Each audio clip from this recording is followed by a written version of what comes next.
heart of where innovation, money, and power collide in Silicon Valley and beyond. This is Bloomberg Technology with Caroline Hyde and Ed Ludlow.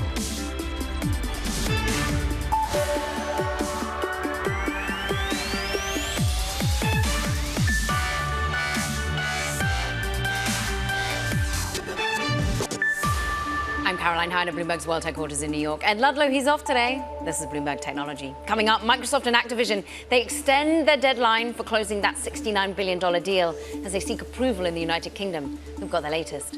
Plus, streaming giant Netflix reporting earnings later today. How has the password crackdown impacted the business? And what does strikes in Hollywood mean for the company? And we'll sit down with the CEO of Weight Watchers. We're going to discuss the company embracing technological advances in medicine to support its business. All that and so much more to come. But first, let's check in on those markets. And it's a day of green. Abigail Doolittle has it all. It certainly is a day of green, Caroline. This year's melt-up continues. We have the S&P 500 up for a third day. The NASDAQ 100 is higher. We also have the NYSE FANG index, some of those big mega-cap tech stocks, including China Tech, which is outperforming, not on our board, but up more than 2%. So the stock bulls remain in control as we start to move through earnings season. And of course, the financials overall have reported well. Carvana, their results came out. That stock is absolutely soaring. Right now, it's up about 43%. They beat estimates both for adjusted earnings in terms of a narrower loss than expected revenues. So this online car platform, which earlier this year had been a sub $5 stock, now up more than 1,000%. Some of this positive attitude also has to do with restructuring their debt. The question is, as the other big tech companies roll in, and this is not a big tech company, but as the big tech company earnings roll in, you were mentioning Netflix, this stock up about 61%. Will investors deem those earnings to be big enough, robust enough to support the moves? Because Netflix on the year up 61%. We have Meta, Amazon up about an equal amount, Microsoft and Apple as well. Yet, if I take a look at how much revenue is growing for Netflix, it's expected to grow mid-single digits. Same deal for Amazon and Microsoft. Apple, Caroline, it's actually expected for its June quarter revenue to decline by more than 1%. So it's going to be interesting to see whether these quarters come in where they're expected, what the outlooks are. Will we see this stock rally continue based on the results that come through? All bated breath for those big names later after the bell. Abigail, thank you so much. Let's get more updates, though, on, well, the grinding story that is Microsoft and Activision. The deal, we understand the extension in the deadline has been given for 3 months to get this deal done. There's also updates to the changes in which termination could be, $3.5 billion if indeed they do walk away in those 3 months' time. Let's get over to Catherine Gamel, I'm pleased to say, who has been really thinking about why this ultimate deadline that was meant to be July the 18th has been extended, and it's because of UK regulators, correct? Yeah, exactly. Thanks so much for having me on. So today we've seen that this deadline has officially been extended by the companies. I mean, this was expected, and Bloomberg reported earlier in the week that this will be the case. And this is really just so that the companies can get over the UK hurdles. So the UK's Competition and Markets Authority is the only agency that's standing in the way of this deal closing at the moment. And last week we saw them put out a statement that would say that they're going to reconsider some structural remedies for the companies after the FTC's defeat in court. Since then we've had quite a lot of updates, a big flurry. We've seen them extend their deal probe till the end of August the 29th, and then to also clarify that if they are being offered a restructured deal, that that this will go to a fresh probe. So that it can give both sides time to renegotiate and really thrash out the details on this one. Shareholders might be a bit pleased, of course. Two companies agreeing that Activision can issue a one-time dividend of up to 99 cents to its shareholders before that deal closes. Of course, regular dividends had been put on ice prior to this. But it's so notable how the mood music has shifted, not only after the FTC failed to get the deal put on ice here in the United States, but what an about turn to occur in the United Kingdom. We are expecting more changes to the business model, but ultimately anything that could still stand in the way, because Phil Spencer of Microsoft sounding pretty upbeat. Yeah, it seems like the companies are both feeling pretty confident about this one. I mean, I would just caution that the CMA still needs to consider these remedies and see, whether it will address the competition concerns. At the heart of the reason behind the CMA's first veto, I mean, Bloomberg News last week reported that there's considerations of offering up some of Microsoft's UK cloud business. We don't know yet if that's actually going to be officially offered. Right now, the negotiations are still at an early stage, and on Monday they will have just kicked off after that because we got a pause of the UK CMA's and the Microsoft's appeals proceedings at the Competition Appeal Tribunal.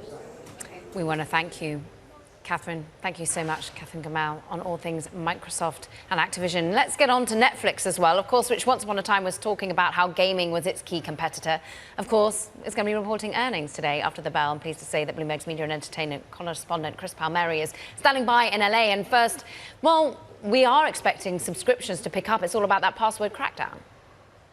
Yeah, I think the street is looking at about a 2 million subscriber addition this quarter. That's about the same as last quarter, not as big as the blowout one we saw in the last quarter of 2022, but much better than the losses they had at the start of last year. So there is a general feeling that Netflix has figured this out with the new cheaper ad tier, with the crackdown on passwords, that they're resuming growth again. And within this context, I'm still trying to understand whether a strike among actors, among writers, is going to be difficult for Netflix because they don't have live sport. But is it a boon? Because we know how much Netflix has got in terms of content in the back office. I would say the street, given that you noted a 61% increase in the price this year, thinks that they're going to weather this strike. The company's line has been that they have this content pipeline that's all set, and they'll be able to go through the end of the year at least. We'll be looking for any updates on the call today to see if their position on that has changed. You could certainly make the case that people will be spending a lot more time just streaming older shows and spending more time watching Netflix if new programs aren't on the air in the fall. So there is that dynamic. Chris Palmieri is going to be glued to the screens when those numbers drop. As always, we thank you, the big bellwether for the start of earnings in tech. Let's get to the other key big bellwether. It's the biggest traded company here in the US, Apple, of course, coming out with breaking news that we understand that Apple is indeed racing to develop its own generative AI tools to catch up with OpenAI. Now, according to Bloomberg, the sources are saying it's building a large language model AI framework dubbed Ajax. It's created internal ChatGPT-style bot for employees already. What's notable is this is helping NVIDIA's share price. It's quickly turned positive, up more than 0.4% because, of course, what do they need? Compute power. On the downside, interestingly, Microsoft is falling to session lows, down by about, as you'll see, currently off by 0.3%. They were off at 0.8% a little bit earlier because this is competition, folks. If they're seeking to take on OpenAI and indeed Bing, it'll be a great conversation to have with a Microsoft executive we've got coming up later in the show. But first, we're going to be talking about the growing market for connected weight loss apps and the drugs you can buy on them. We'll discuss that more with the CEO of WW International, aka Weight Watchers. That's next. This is Bloomberg.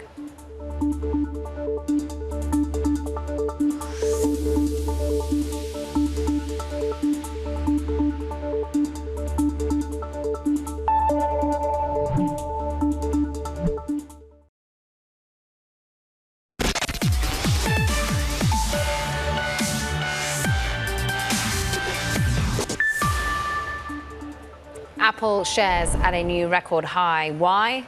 Well, reporting coming from our own Mark Gurman that Apple is quietly working on an artificial intelligence tools that could challenge those of OpenAI, of Google's Bard, of course. This is all to do with generative AI, the only thing we can really talk about here on Bloomberg Technology. It's releasing, we understand, but there's no real clear strategy for the technology getting into the hands of consumers. What we do understand is the iPhone maker has built its own framework to create large language models, an AI-based system at the heart of the offering. We understand, of course, is called Ajax. It's going to take on Bard, going to take on ChatGPT.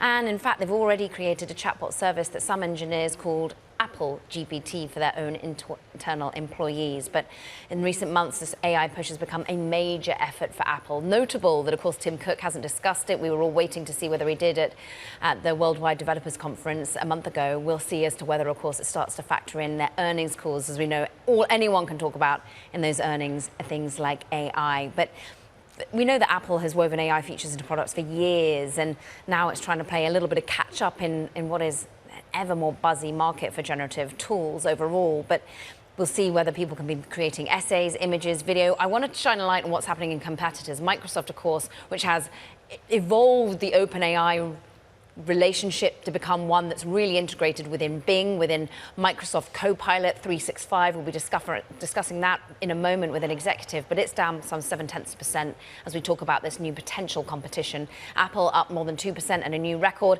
And even NVIDIA, of course, the big compute power is on the higher side because of this. Let's get to the man that broke this story. Mark Gurman, I'm pleased to say, is on the phone. And I mean, some real digging here. We were all waiting for Apple to weigh in on AI.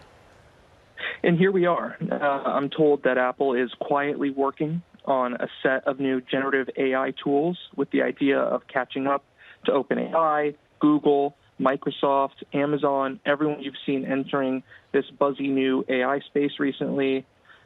Two pieces of information here. One, they've created an underlying framework to create large language models, or LLMs. That's the tech at the heart of ChatGPT and Google Bard, Bing AI, these other services. Apple's internal framework, it's called Ajax. Now, on top of that framework, or with that framework, they've also created an internal ChatGPT-like system that some people in Apple call Apple GPT that works similarly to ChatGPT that we know today. So clearly, Apple is all in on LLMs. They have multiple teams working on this. The big caveat at this point, though, is they do not have a clear strategy for consumers yet, but the work is happening and they'll get there eventually. Many have perhaps grinded their teeth with frustration at Siri. That seems an obvious area that generative AI could improve. Where else, though, could consumers interact with anything that Apple would offer? Yeah, in terms of generative AI, you can see this across all platforms. You can see this across many applications. There are places where this could be used in productivity apps, let's say in Apple's spreadsheet or word processing or slide presentation apps. You can have a generative AI system theoretically to help you build those presentations and get work done for you. Like you said, you can see it happen in Siri, a more chatbot-like interface with improved data based on what it's trained with. An improved back and forth, so to speak, or more information able to come in a more clear form into Siri. You can see it in terms of app development, right? Even on a place like the Vision Pro headset, where you don't necessarily have a keyboard and mouse at all times, and you're going to want an artificial intelligence system to give you a leg up on development when you don't have those standard input methods. So there's all sorts of places where generative AI can be placed. Apple's hiring for people in the language model space. They're looking for people who can apply generative AI to help people communicate, create, connect, and consume media, the company says in some job listings. So they're all in on this. While Apple doesn't have a definitive plan yet, people involved in these projects believe that Apple is preparing to make some sort of major AI announcement sometime as early as next year. Wow, Mark Gurman, always with the latest and breaking when it comes to Apple. Thanks so much for quickly jumping on the phone with us. Meanwhile, well, let's turn to a company that's become ever more technologically native. In fact, they've hired a previous Silicon Valley star, Weight Watchers, of course, known as WW International. In this week's Bloomberg Business Week is part of, well, the cover story. It's all about the 60-year-old company and its bet on pharmaceuticals as the next frontier for innovation in the weight loss space. In a bid to keep up with the times, now let's discuss all of this. We're pleased to welcome the CEO, Seema Sistani, who joins us now. And Seema, you know, you were building House Party. You were deeply within the tech space, building companies, selling them, innovating. Your job now is to innovate at Weight Watchers. And part of that is making acquisitions in the telehealth space. Just talk to us about how this key acquisition is helping you drive forward with pharmaceuticals. Yes, thank you for having me. So coming in as CEO, what is just a year and change now, I knew part of the vision was about rethinking the business from a digital first perspective. One based on community, which is, as you mentioned, where I've spent most of my career in growth tech doing. I had first experience as a member on the program. And so I was really excited about bringing something new and fresh to the product on a global scale, and something that would allow me to take all my growth tech knowledge, growth tech experience, and knowledge, and then have meaningful outcomes for global health. So anyways, I had been looking at this research on blue zones and how to create a digital blue zone, and we investigated new modalities, both across functional and clinical. And what stood out most is that obesity is a chronic condition. It still hasn't been addressed truly in that manner, when in fact, for over 10 years, it's been scientifically recognized as a chronic condition. And so we wanted to enter the space and be able to extend our toolkit to not only behavior change and functional, but also clinical interventions. What's so interesting is yesterday we learned that another tech executive, social media tech executive, Jeff Cook, is joining Noom, which is a kind of competitor, which is also in the weight loss startup transition, prescribing obesity drugs. How do you compete? How do you stand out? How do you make sure that your loyal following doesn't become disenchanted by this shift? Well, I mean, I think that there are two questions in there, and the first one that I want to address is the prevalence, of obesity in the U.S.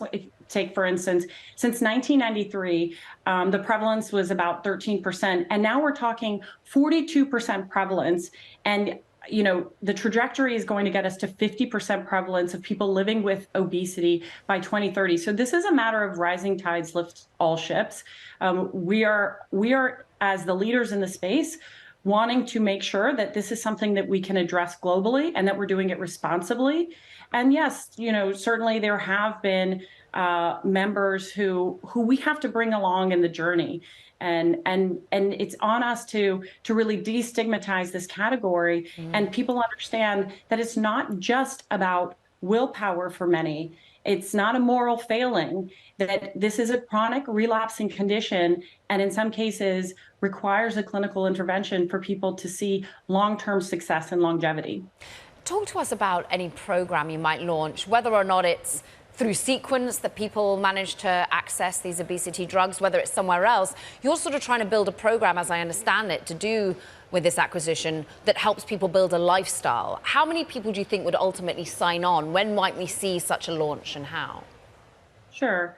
Well, yeah, I think it's important to remind people that the medications, and particularly the clinical trial, it was called STEP, that really led to the media being excited and the zeitgeist shifting to thinking about these medications. This was a trial that was run alongside lifestyle treatment, meaning that these patients were receiving guidance on diet and activity. They were done in conjunction with a calorie deficit. And so it's a misconception that these are a magic pill that you just take and lose weight. You must do them alongside lifestyle intervention. And that's what the medications help you do, is have greater adherence to the healthy habits that come naturally to some. And so what we are developing alongside of our tried and true #1 doctor recommended program for behavior change is one that is very specific to people who are on the GLP-1 journey, because they need help with maintenance of lean muscle mass, nutrient density, and doing so alongside of the titration, the dosage titration is going to be really important to achieving the best outcomes. And so we plan to introduce this program in the fall. And that would be for people who get the medications through our virtual clinic Sequence or not. So if you are somebody who's gotten the medication through your healthcare provider, these providers in a lot of cases are not trained in obesity medication. Less than 1% of doctors are. And so this will be a program that will be able to have a higher touch support for those people. Fascinating innovations. We'd love you to come back and talk about it a little bit longer next time. We thank you for your time. Weight Watchers CEO, Seema Sistani, as it's known as WW International, with its ticker. From New York, this is Bloomberg Technology.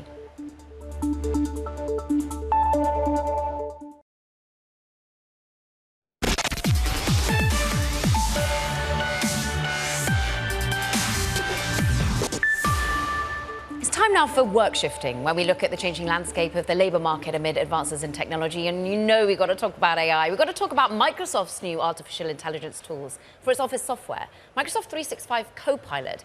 It's going to cost you $30 a month if you want to use it, on top of what most business customers already pay.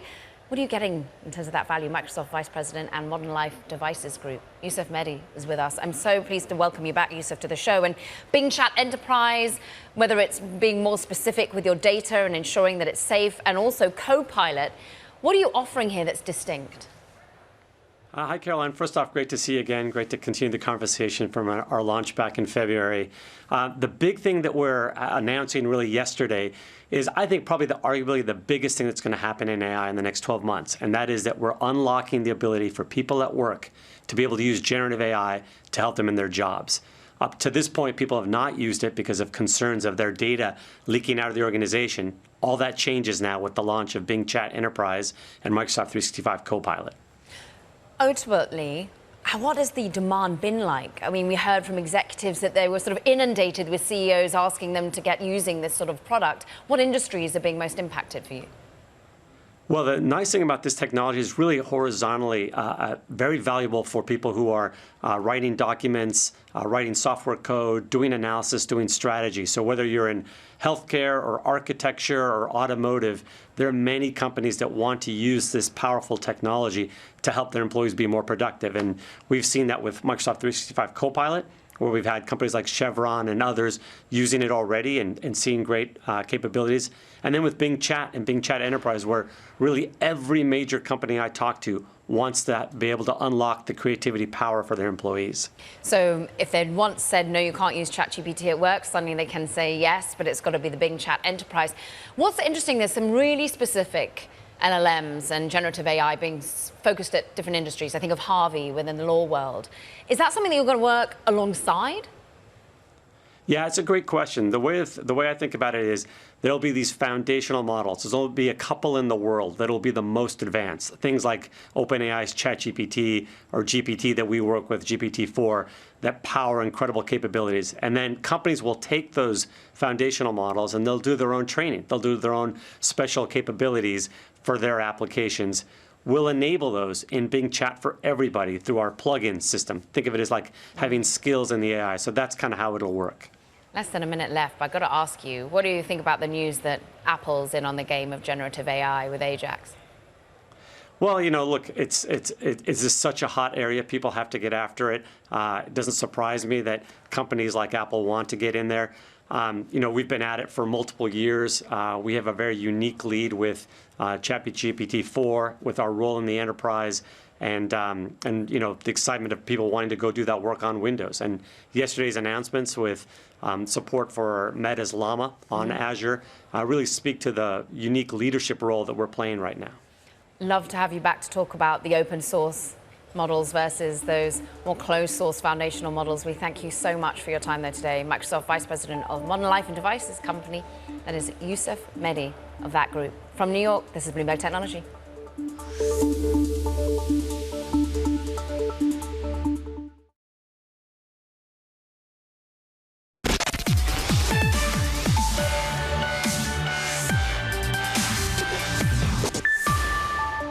Welcome back to Bloomberg Technology. I'm Caroline Hyde in New York. Ed Ludlow, he's off. He's missing the action when it comes to the publicly traded markets. Let's get into them because we've got another day of slight gains, up just about 0.1%. The moon music came from across the Atlantic when the UK's inflation number also ticked lower. Look, Europe's still not pulling back as much as we'd expected, but really the UK did plummet, and we saw therefore NASDAQ just managed to get a bit of a push higher as the world seems to be grappling with slightly less issues when it comes to inflationary push forward, and that means, of course, interest rates perhaps won't have to rise up at quite the rate we'd anticipated. The pound, look at that, down a percentage point versus the US dollar after that inflation data came in cooler than expected. But the Bloomberg Commodity Index maybe says, look, don't hold your horses on inflationary pressures. Oil spiking, wheat on the upper side. That, as we understand, that Russia is really not going to be wanting to see any sort of movement in terms of voyages in and out of the Ukraine at the moment. So keep an eye on the geopolitical risk there when it comes to commodities. Moving on, though, let's get back to this world of tech. Individual movers. The news coming from one Mark Mark Gurman, that Apple is now getting all in on the generative AI game. We understand Ajax is its foundational model that it's been trying to work with. We know that they already potentially have a ChatGPT-like model being used by employees. Apple GPT, it is up at a new record high at one point. We're at 195, up 2/3 of a percentage point. Microsoft, interestingly, having rallied hard yesterday after its own AI enterprise announcements. We were just talking about it with Yusuf Mehdi. We're seeing it just giving about a little bit of that profit, perhaps. We saw it down a percentage point, profit taking, and indeed, well, more competition to come. Keep an eye on those particular names. But now, well, let's go back to a company that was once public and now isn't. Bloomberg reporting today that after Elon Musk's Twitter acquisition and indeed the series of content policy changes that ensued, it's led to a dramatic spike in, well, hateful, violent, and indeed inaccurate posts on the platform, we understand. That's after the story's publication. We understand that Linda Yaccarino, the new CEO, tweeted calling, look, that researchers' findings are incorrect, they're misleading, and indeed they're outdated. How do we get this original research? Let's go through it all with Bloomberg's Sarah Fryer, who's been editing this story. And Sarah, ultimately, we've got not one, not two, but sort of 3 different research houses pointing to an uptick in hateful speech and inaccurate speech since Elon Musk took the company private. Yes, even more than that cited in the story. This was really a broad survey of researchers from the Anti-Defamation League, the Center for Countering Digital Hate, Media Matters, universities across the board, looking at issues like anti-LGBT content, racist slurs against African Americans, anti-Semitic content, QAnon support, a number of different factors that, if you look at the numbers, all have gone up either in the last year or in the first few months after takeover. The dates range because these are separate organizations, right? They're not working together on this. But when you look at the full picture from these various organizations and what they've found, looking at the data on Twitter of what people are sharing, what hashtags are trending, what people are seeing, it doesn't paint a healthy picture of the platform. In fact, it is a huge challenge for the company to try to convince brands to spend their money on promotions there, given this reputation that the company has built. And one reason we did this story is just because we've been hearing for the last few months from brands saying, you know, I don't really know if I want to start spending again on Twitter. It's become kind of a cesspool. It's become dangerous. And we were a little skeptical, and we wanted to ask, you know, the third parties that have been looking at this, is that true? Have you seen this? What's the data? And this story is the result of looking at that data. Let's go back to the woman who's got to lead about this change, convince marketers to come back with their money. It is one Linda Yaccarino, and as we're just showing some of her tweets in response to this particular article, in particular, she says, look, more than 99% of content users and advertisers, what they see on Twitter is healthy. Can you just go back to what they are currently doing internally at Twitter to try and right-size? Well, I think that this is a very common line that you hear from social media platforms when they're called out for the harmful or violent or hateful content that is seen on their platforms. They say, well, look at the overall picture. You know, 99%, you know, very high percentage of tweets are good. Well, you know, that's sort of besides the general point that people are seeing these harmful posts and that the harmful posts are affecting the user experience. What I think Linda Yaccarino said that she's trying to do, and indeed what Elon Musk has said that he's trying to do, is go for this policy of freedom of speech, not reach. And not a new idea, but implemented at Twitter in such a way that the posts themselves may remain on the platform, but they're focused on reducing the reach of those posts and reducing how many people see them. And one big initiative from Yaccarino's camp is to try to improve the adjacency of those bad tweets to advertiser content and give advertisers the option to say, I don't want to show my company's tweets next to this kind of content. So, you know, we've heard from them that there's been some uptake on that offer, that some advertisers are signing up for it. From our sources internally, we've heard that. And I think that shows some progress, but it's like, as our story demonstrates, it's going to be a very long road ahead. Twitter is still down 50% in advertising since Musk took over, and they're still cash flow negative. So there's a lot of work to be done. We'll keep an eye. We understand that in the next 2 weeks, they're going to be further expanding their ad placement controls to better support the growth of video consumption on the platform. Sarah Fryer, just great reporting across the board. Thank you for articulating all of the shifts going on when it comes to Twitter. And let's talk about the rest of the world of social media because, well, TikTok, we understand, isn't fully compliant with upcoming European Union rules governing content, surprisingly, according, of course, to the results of a test conducted by the bloc's governing body. Pleased to talk us through it is Alex Barinka. And boy, we were just hearing about the trials and tribulations of your Twitter. And of course, well, TikTok has long been on focus of the EU in particular because it's got to get ready for some new digital acts coming into place.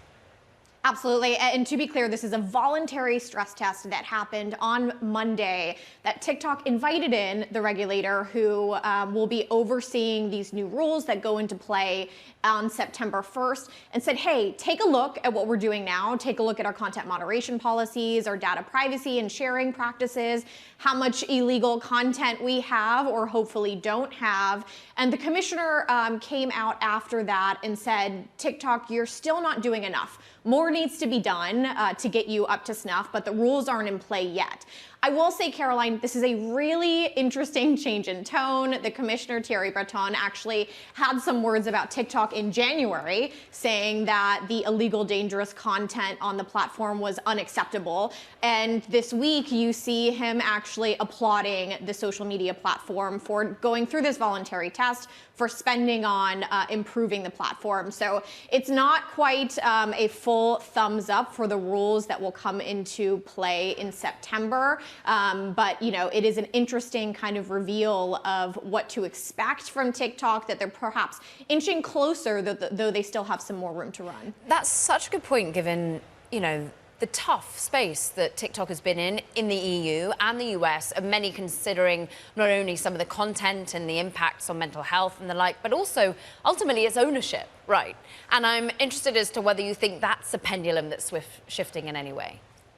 Absolutely. And, you know, with the ownership, TikTok is owned by ByteDance. It's a Chinese company that has proliferated these concerns across, as you mentioned, the EU and the US, with questions of whether or not the Chinese government could unduly influence what you see on TikTok, the algorithm, because it has that Chinese ownership. Now, this DSA really has to do with content moderation. So absolutely, kind of the EU regulator looking under the hood and looking for any concerns around anything that's untoward definitely plays into that. TikTok is also doing something very similar called Project Clover in the EU that is doing here in the States under Project Texas. They're saying they're actually going to bring all of the data for users in the bloc to servers that exist in the EU to kind of cordon off or wall off any potential sensitive information from both their Chinese owner and any influence the Chinese government might have on ByteDance. So certainly this is an added pressure on TikTok that a lot of the other tech firms that do have to comply with these new EU regulations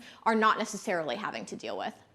Great analysis, Bloomberg's Alex Barinka. Thank you so much for bringing that story across the world when it comes to social media. Meanwhile, coming up, we're going around the world in terms of tech and art. The auction house Christie's is kicking off its Art and Tech Summit right here in New York. We'll discuss with the head of its venture arm about all things art, technology, and investing. That's next. This is Bloomberg Technology.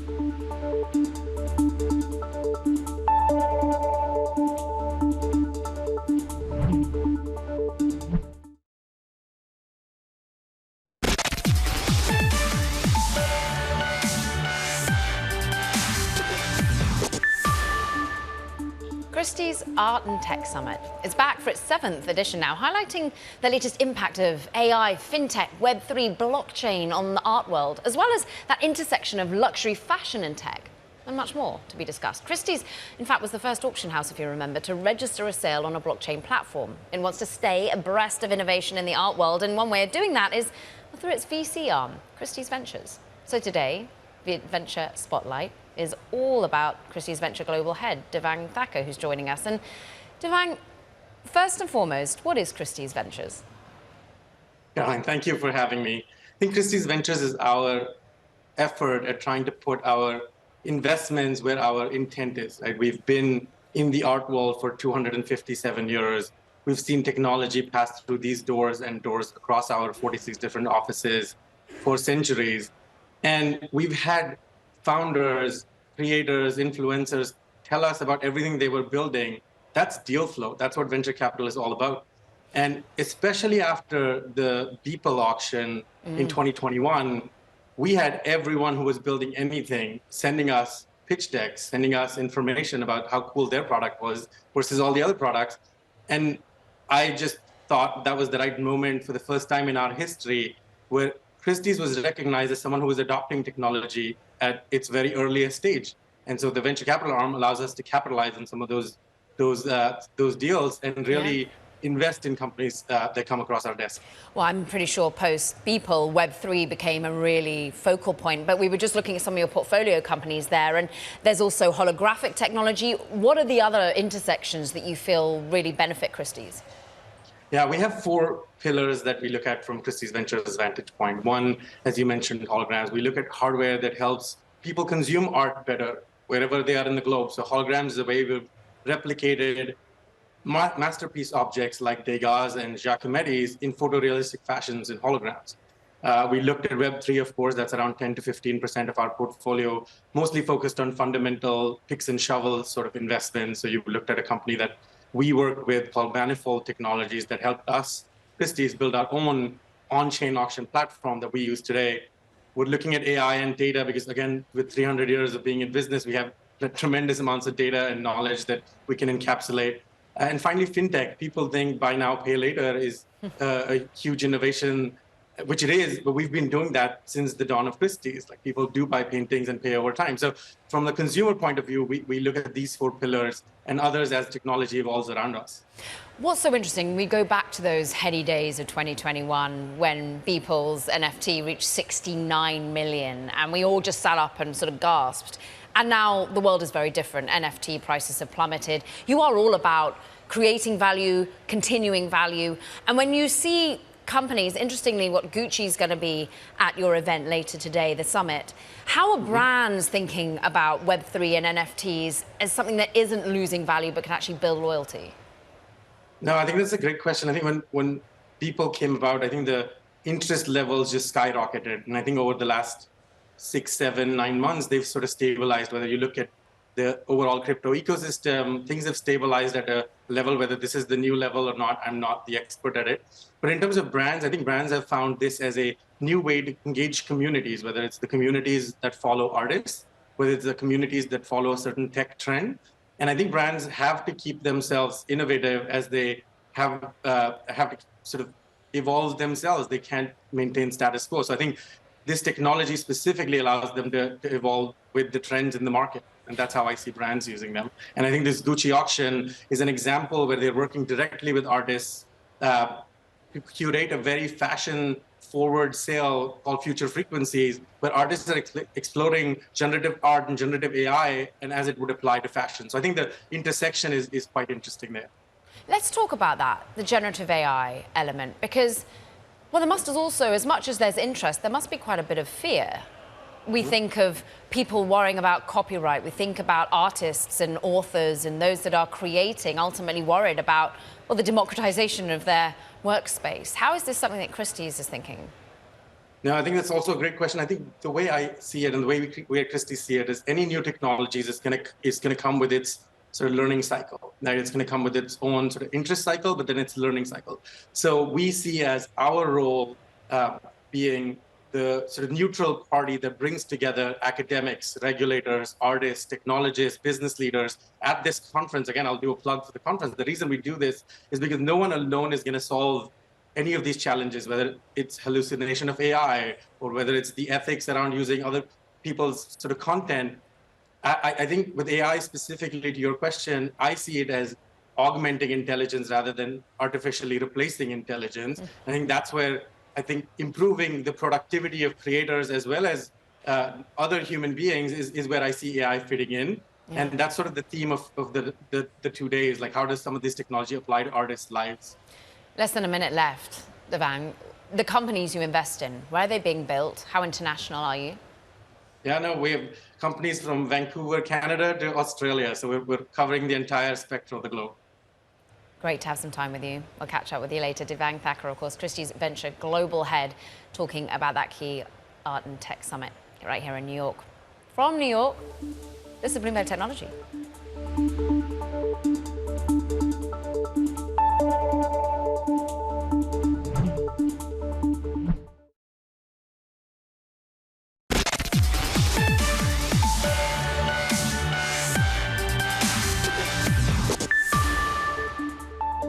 Excited about bringing something new and fresh to the product on a global scale, and something that would allow me to take all my growth tech knowledge, growth tech experience, and knowledge, and then have meaningful outcomes for global health. CEO of WW earlier in the show, just discussing the steps they're taking to modernize Weight Watchers, the business. So let's stay in the world of health technology. Preventative health company Viome leverages artificial intelligence to obtain insights derived from unique microbiome as well as human gene expressions. Now, this is translated into health scores, personalized health recommendations for customers, we understand. Now, I'm pleased to say Naveen Jain, his Viome founder, once an early employee of Microsoft as well, has founded several companies. You come to us with Viome today, and what's so interesting is how microbiome as well as human gene expressions can be identified in an at-home test. That's so right. What is it that you're offering, and why is it different? Well, first of all, Caroline, the care that, our health has been always delivered at the hospital. But I think the future of healthcare is going to be delivered at home. And the medicines of the futures are going to come from a farm, not a pharmacy. So what we do at Viome is give you an at-home test with a simple spit of your saliva, finger prick blood, and a touch of your stool. We're able to analyze everything that's happening in your gut, in your mouth, and all over your body, all the inflammation marker. We can tell you your biological age, your cognitive health, your heart health, your gut health, your oral health, and then we can tell you exactly what foods you should eat and why, what foods you should avoid and why. And what turns out that there is no such thing as universal healthy food. So many of us eat spinach and kale. We hate it, but we eat it because it's good for us. Well, it turns out half of us actually are harmed by that. So if you cannot digest oxalate, you should be eating spinach. And if you cannot digest, you have high sulfide production, then you should be eating broccoli or avocado if you have high uric acid production. So literally every person has a unique microbiome. 39 trillion living in our gut, 100 trillion all over our body, inside our mouth, inside our nose. These microbes work with us as human hosts, and we outsource many of the functions to them. So when we eat food, they digest the food for us, and in turn, they release the nutrients. Yeah. So what we do is, after you do at-home test, we tell you what's happening in the body, we tell you what foods are good for you, and these are not forever. Every 6 months when you do a retest, the foods that were bad for you. Yes. And by the way, it's like, people say, how long do I have to do that? It's like asking, well, I worked out about a year ago. Do I have to work out again? Well, we know how much a gym subscription is. How much is one of your tests? And if you're doing it repeatedly over 6 months? So first of all, our cost just about, 5 years ago was $1,000. Now it has come down to $99, and we literally sell them at cost. So our tests, 3 of them, saliva, blood, and stool, all combined are for $299, right? So if you're selling at cost, where is the money for you? I know that you're using artificial intelligence, for example, to drive the platform. Is it about economies of scale here? So the 2 things is, first of all, is economies of scale, and secondly, the amount of information. So we have now collected over 750 trillion data points from 600,000 plus samples that allows us now to diagnose early stage cancer. So for example, with a spit of a tube, we can diagnose stage 1 cancer in your mouth or throat, and we received FDA breakthrough device designation for accelerated approval. That for stage 1 cancer, 90% sensitivity, 95% specificity. Never heard of it like that. I've got 30 seconds, but I think of Prenuvo scans. It's all about how you deal with that from a mental perspective. How do you? So first of all is that not only you get to know what's happening, but you're able to deal with it because we are measuring your gene expression so we can tell you the foods. And by the way, we custom make the supplements for each individual. So we tell you what nutrients you need, and we literally make the powder and put them in a capsule and send it to you. So everything is made for you, made for your human biology. And everything you do, we have shown the efficacy that your depression, anxiety, acne, and all those things actually do get better. It's individualized. Naveen Jain, all the energy, Viome founder. We thank him for joining us. That does it for this edition of Bloomberg Technology.